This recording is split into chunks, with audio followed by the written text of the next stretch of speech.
Good morning again, everyone, and welcome, or good afternoon or good evening if you're someplace else or watching later. My topic for this morning is the value-led life. And our topic for the month of May has been and will be from good to great to grand. So I'm so glad you're here with me for us to share some ideas on this. So we're doing Mother's Day, and I invite you, if anything comes up for you other than what Victoria just sung about, I invite you to honor that and to recognize that, because I don't know about you, but I was incredibly fortunate. My mother was loving and nurturing and powerful and supportive and all of those things. But what we know, if yours wasn't, please know that she did the best she could. So the opportunity for us is always to recognize that and to do the forgiveness work as we need to, recognizing if you can't think of anything else to say, if your mother didn't do what she did, we wouldn't be sitting here having this conversation. So let's boil this down. So she had played a vital role in your life, and whether or not she was what you would have preferred, remember that we had to have her to be able to be together this morning. Right? Yes, yeah.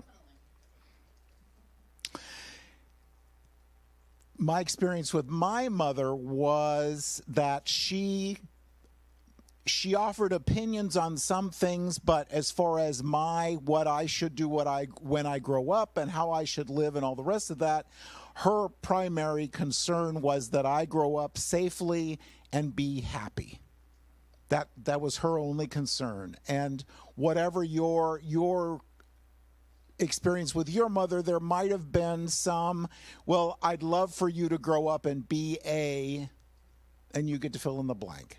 And if that was the case, because presumably it was out of love and concern and they want us to be okay and they want us to be successful, but at some point we get to look, and it might have been your mother, might have been your father, might have been grandparents or whoever, your minister or whoever, had an idea of what you should do. Now, you might have heard me speak about the word should before, because I believe that if there is a word that we take out of the English language, out of the dictionary and send into space, it would be the word should. Because how often do we should on ourselves? And you really should do that, or you shouldn't do that, or you shouldn't have done that, or they shouldn't have done that, or whatever. And it's just not successful, especially when it's not what we want. It's not what lights us up. It's not what makes our tails wag. So we're going to talk this morning about our values, what's important to us, what the still small voice and the tap on the shoulder is telling us to do, which may or may not have anything to do with what someone else, out of love and concern and compassion, is advising us to do. So I'm so glad you're with me this morning. So what are our values? You can find anything on the internet, which is a wonderful thing most of the time, but I use it to help with Sunday talks, and not artificial intelligence, but actual internet sites. And so I found this from the website mindtools.com, talking about, so what are values? What do we mean when we talk about our values? Our personal values are a central part of who we are and who we want to be. By becoming more aware of these vital factors in our lives, we can use them as a guide to make the best choice in any situation. Some of life's decisions are really about determining what we value most. When many options seem reasonable, we can rely on our values to point us in the right direction. When how we live matches our values, life is usually good. When our existence doesn't align with our personal values, that's when things feel wrong and we can feel unhappy. if you've ever been in a situation where you just get, it just doesn't feel right. It's like, not so much this year, but in the past, I've traveled a lot on airplanes. And if you've done that, it's like the middle row at the back of coach, right up against the restroom. Ever done that on Delta or Southwest? Nothing personal to Delta or Southwest. But so the seat doesn't recline. There might be a fleshy flyer next to you, so you can't really move around, and so you're just seated like this. No, we're not. So you can't take a deep breath. You can't relax. It's just really uncomfortable. Now, the good news is that ideally that's only for 2 or 3 or 4 or 7 or 8 hours at the most. But how much time do we spend in our lives not being comfortable, not being able to take a deep breath because this just doesn't feel right for me? That's the still small voice telling us this is not aligning with your values. So we'll talk more about that. So things like creativity, honesty, integrity, tolerance, and I won't read all of them, but you see there, and there's a whole long 2-page list of others, and probably others not on that list, but just what's important to you, what's valuable to you. Those are your values in your life. So, I didn't have a slide for that. What is important to us? What is important to us? I am constantly amazed that life brings us the most amazing wisdom and the most amazing coincidences. My college roommate, so I will not tell you how long I have known him, but suffice it to say it's been a really long time. He and his partner live in Berlin, Germany. I haven't seen them in probably 15 years, and I'm going to go visit them next month. And I am really excited. And I will not be sitting in the middle seat in the back of the plane, but that's a separate story. So we did a Zoom call, and so we're talking and this and that, and he works for a company, actually he might be a founder, called Rational Games. They work with other nonprofit organizations, with governments, with large corporations to come in and talk about negotiations and bonding and all that sort of thing from a little bit of a playful standpoint. So just amazing, and oh boy, do we need that in our world. And so just so respect him for the work that he does with that. And somehow we got on the topic of values, and he was telling me about this Japanese term, ikigai. It blends 2 words, so iki meaning to live and gai meaning reason, which translates to a reason to live. It is a concept that encourages people to discover what truly matters to them and to live a life filled with purpose and joy. So what's important to us? Why do we get out of bed in the morning? As you know, we need a reason. No matter if we're 25 or 75 or 105, we need a reason to get out of bed in the morning. So I believe if we're still here, there's something for us to do. Well, which can very well assist us in determining what our values and our purpose is. Thank you so much for that. Gloria, yes, absolutely. Proof that God loves us and wants us to be happy, right? Yes. So I love the concept of this, and so I was digging around yet again on the internet and found this. So this purpose, these values, this ikigai, it's what we love, what we're good at, what the world needs, and if you're in a position, what you can be paid for. Because I don't know about, have you ever had a job where it just, God, I don't want to do this. I hate this. I loathe this. I'd rather go live on the beach. I don't want to do this.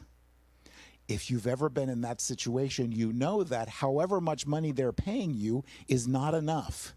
It could be $1 million a year, but if you hate it, it's not enough.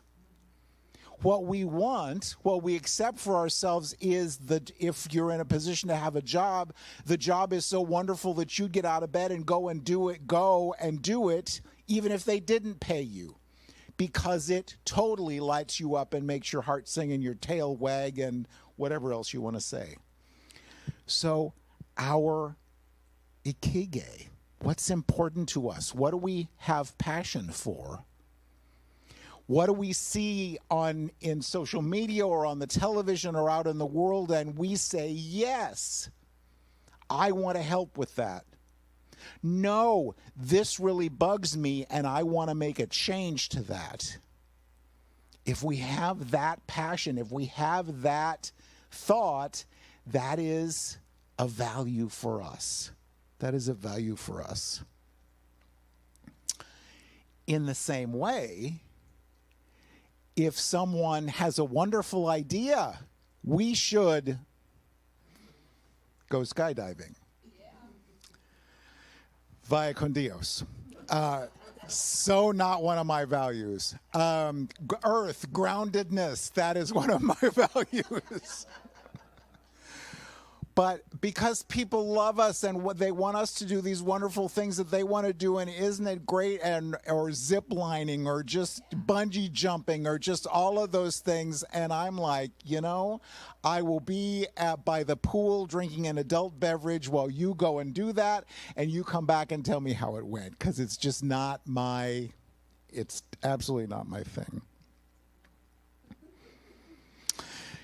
As many of you know, I work with homeless 18 to 24-year-olds, and we have a location here in La Mesa and one in downtown San Diego. And I've been around since the beginning, since they founded the organization 12 years ago, worked in a shelter in North Park that we had one night a week, went away after my husband was sick and then made his transition, spent a couple of years sitting on the couch watching 2.5 Men and Mom and Bar Rescue until the still small voice got a little louder and said, okay, it's time for you to get back into your life and the next chapter. And so I went and was working. My first job at our location downtown was to work security. And so the youth, we have about 70 young people that live in our facility in downtown San Diego.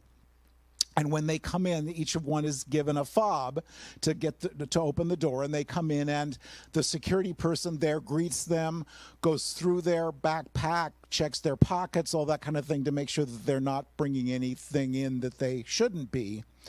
And so my first week there, and I'm sitting there and I'm minding my own business, and I'm having so much fun because I get to know the kids, and I know and I get to hear their stories, and I get to offer them. I get to do my ministry because we're talking about this terrible thing that happened, and, well, is there another way to look at that? And why is that bothering you? And those kinds of things. And so I'm in a good mood and life is good. And this young man comes down from upstairs and he goes around the corner. I hadn't met him before. And he looks at me and he says, "Oh, my goodness, you look just like my grandpa."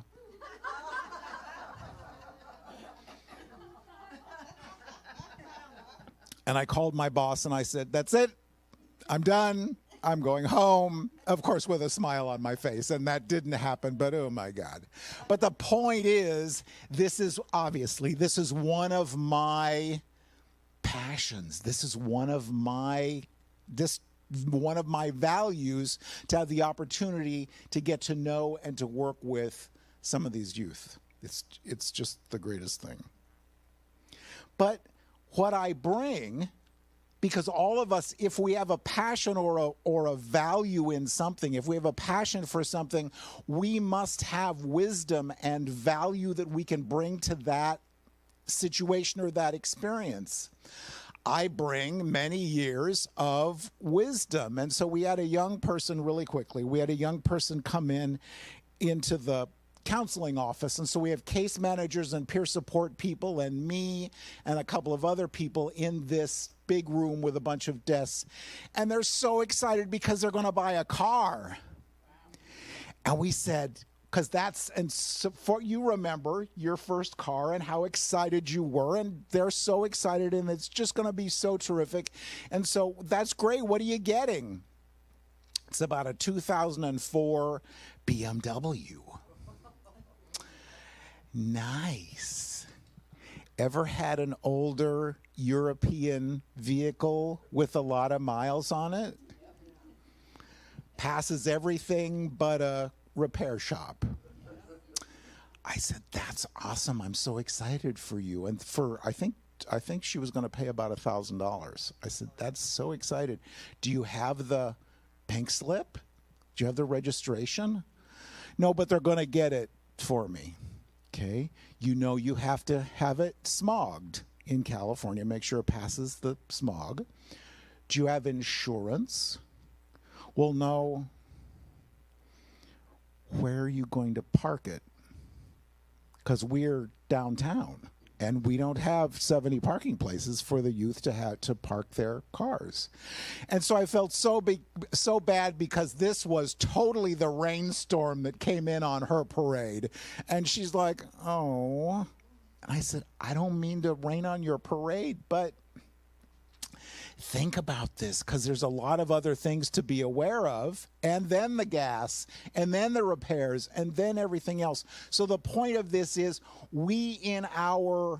because we have the passion for whatever it is, we have the wisdom, we have the experience, we have the value to bring to whatever it is we're interested in doing.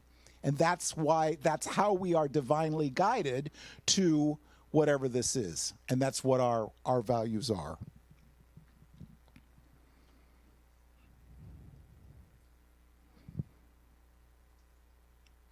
And in the same way, if it doesn't light you up, if it doesn't make your heart sing, then that's not for us to do.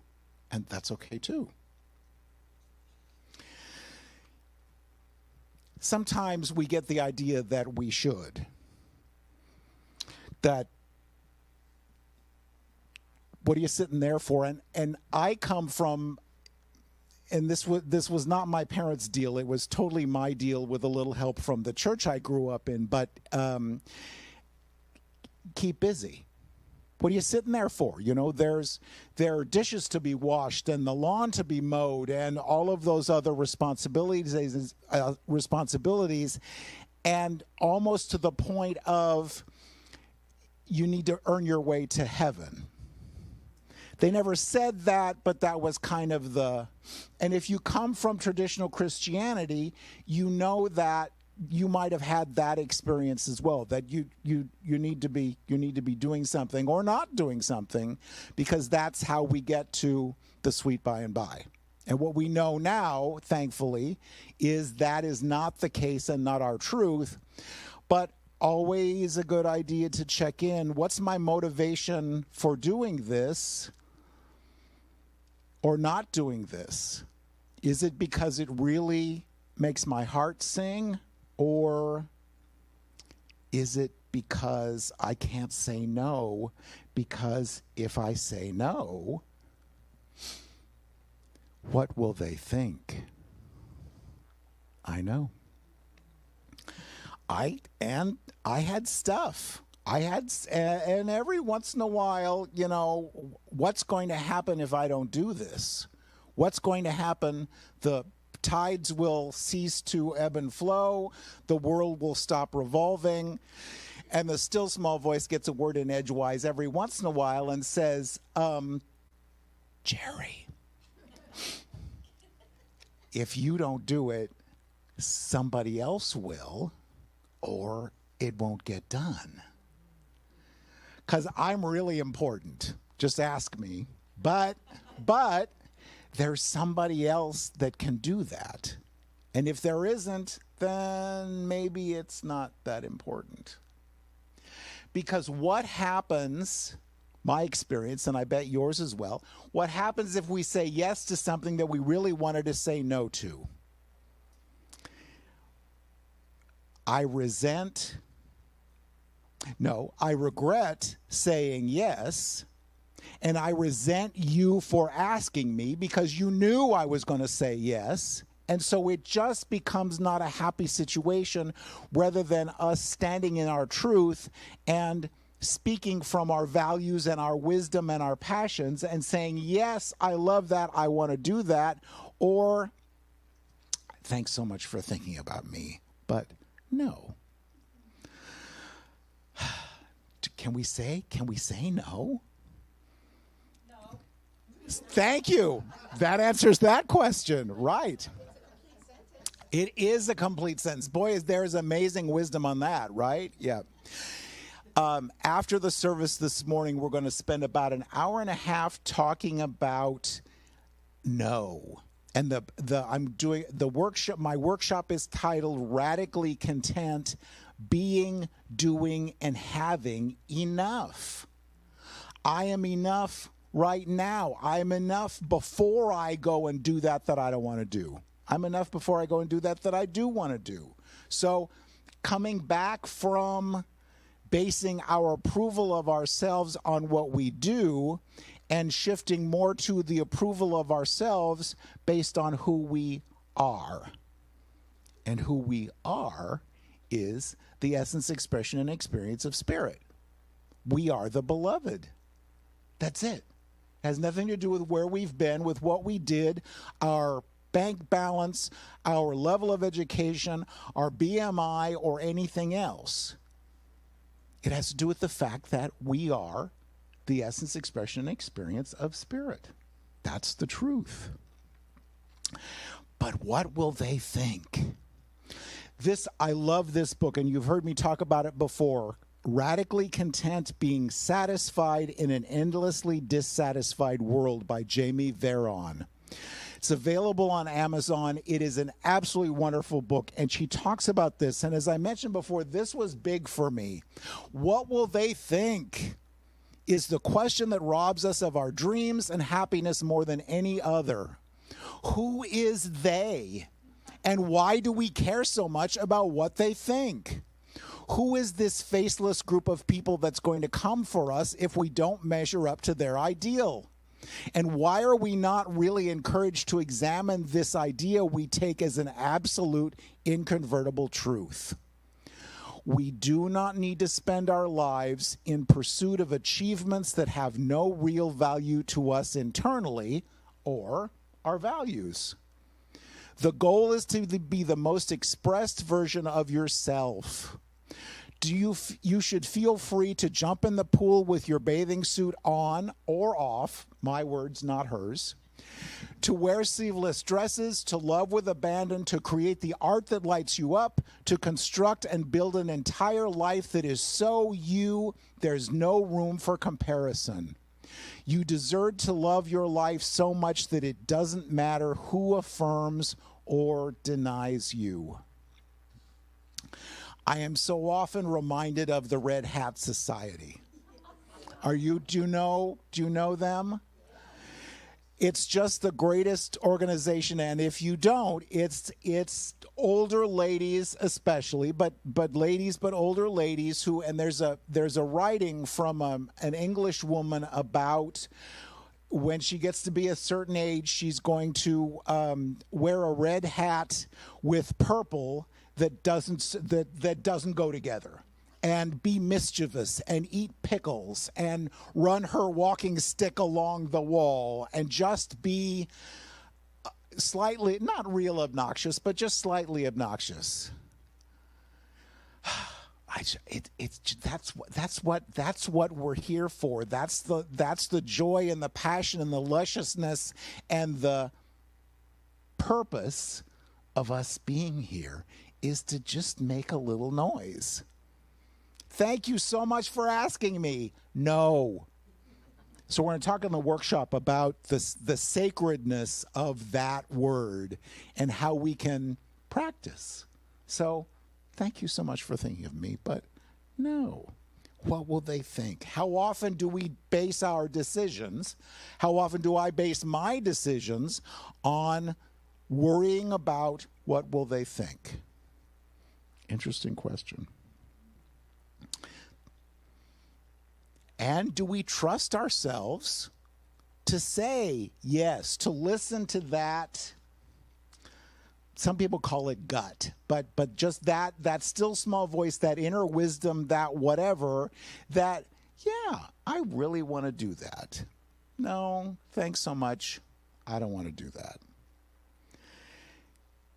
Again, for Mother's Day, depending on your relationship with your parents and especially with your mother or grandmother, they might have instilled values, their values to you. And if they fit in with your values, that's fine. But if not, at any point, we can look at what we believe about that, about what we should be doing. There's that word again. And decide if it's really true for us or not. And when we're 25 or 75 or 125, at any point, we can stop and say, I don't want to do this anymore. And even if you've believed it, and even if you've done it for 50 or 100 years, if you've got another day to live, you can decide what's important and what's not. And lovingly release that no longer serves you. So important for us. So, do we trust ourselves? And I have another quote for you. This is from Jamie Veron again. Self-trust is a personal revolution, and it's built the same way other trust is built. It is earned. You have to keep your promises to yourself. Do we do that? Don't have to answer, but just interesting. Boy, did I? Whatever I said I was going to do? Did I? You have to really listen to your own needs. You have to stop suppressing your emotions and instead hear them. You have to learn how to learn off the noise of the world. Have to learn how to learn off the noise of the world and find the still, small, quiet whisper of your own intuition. You have to opt out of whatever is dulling you, whatever is unhealthy for you, and replace it with something generative and kind and peaceful. When you trust yourself, you hold yourself. I love that. I love the concept of that. You hold yourself. It is knowing the difference between what's real within and what has been programmed into you. So it's our values. It's what's important to us. And admittedly, as I talked about, I wore that mask for a lot of years. And you may remember I think it was the Backstreet Boys, As Long As You Love Me. Remember the song from the 80s probably? I don't know. I don't care who you are, what you did, where you're from, as long as you love me. And ideally, we reach a point at some point in our lives when we say, I love myself enough to recognize I am worthy of love and I accept that from you or I don't, and either way is okay. But my primary relationship is with myself. It's so important for us to recognize that. So why does it matter? It matters because, as we know, it is done unto us as we believe. If we don't believe we are the beloved, if we don't believe we are worthy and are valuable and are acceptable, then Life can't give us what we say we want. Whereas if we recognize not only I am enough, not only am I enough, but I'm really cool, and so are you, and worthy of whatever it is, whatever makes our heart sing. And it doesn't matter if it doesn't make somebody else's heart sing, that's okay. If we don't believe we're enough, and we'll talk about the concept of enoughness in my workshop, if we don't believe we're enough, we might settle for that relationship that's just okay, or that job that's just okay, or that car that's just okay, or whatever the situation is, rather than recognizing, I am worthy of and deserve better than that, because that reflects my values. The opportunity for us is always to say, nope, that's not, thanks so much, but not for me. If we put other people's opinions ahead of our own, and our need for approval ahead of our own, then we're not living this full, wholehearted, luscious life. I love Facebook.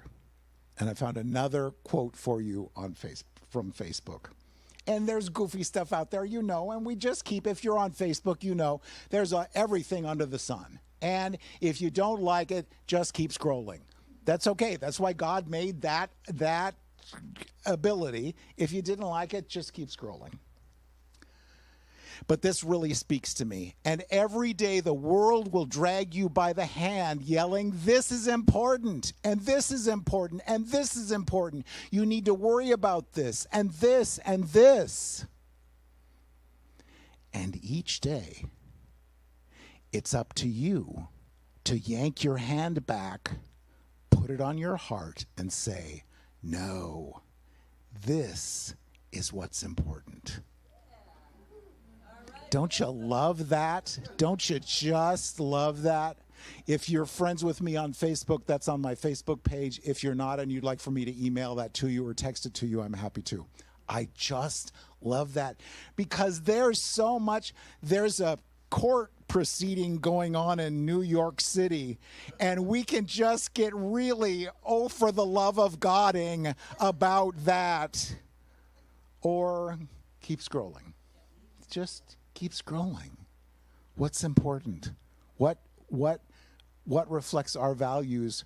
What doesn't matter? There's so much background noise, and we can just call it background noise and keep scrolling. Because when we're given an opportunity, it's so important for us to question. And back when I was in the sales business, we always had to make sure about the with them. And as you may know, it stands for what's in it for me.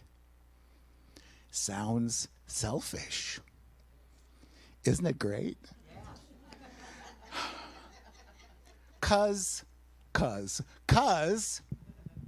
it is, and it has to be, because this is us. This is where we're living. This is not structured correctly, but this is where we're living from. We're living from this body, this heart, this mind, this experience. And so it's up to us to decide, does this fit in with my values or not? And say yes and say no. Because right here, right now, we deserve all the good that life has for us. We deserve this amazing life and all these possibilities. And if Spirit always says yes, and by the way, Spirit always does say yes, as we know, whether it's wonderful and exciting and luscious and fantastic or a big mess, Spirit always says yes. So we get to decide.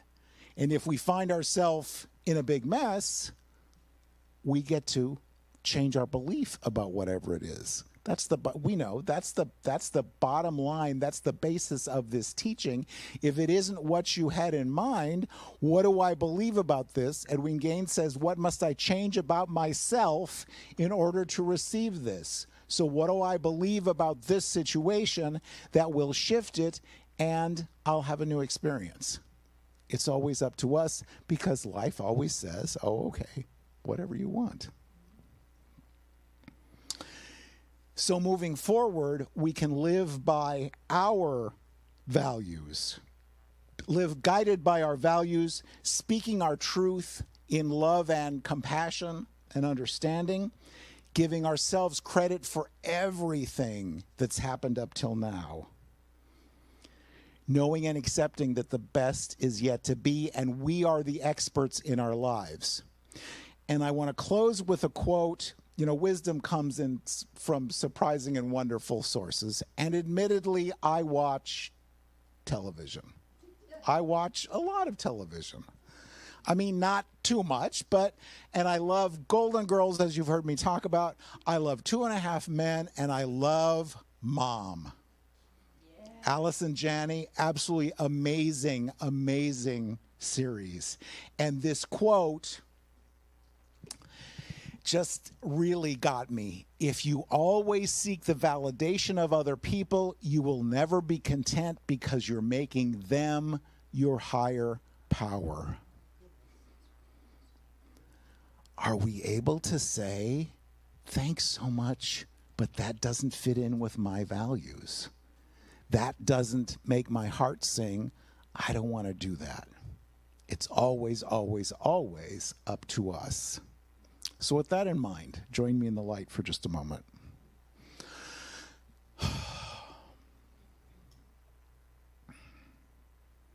So we stay in this consciousness of oneness, in the recognition that there's only one, power, presence, mind, life, and intelligence. God, spirit, the universe, the infinite, our higher power, whatever we choose to call it. And we give great thanks for this day, for this beloved spiritual community and the opportunity to be together. And moving forward, we allow ourselves to be reminded that we're the beloved. We are the beloved. We are the essence, expression, and experience of spirit. And because of that, we have this inner wisdom, these passions, these visions, these ideas about what's important for us. Doesn't need to match somebody else's. The opportunity is for us to recognize that if it's important to us, it's important. And so we move forward saying yes when we want to say yes, and no when we want to say no. And allowing Spirit to do what Spirit does, and bringing us the most amazing opportunities to live this luscious, luscious life. So for this day, for our time together, we give great thanks. And together we say, and so it is. Thanks, everybody.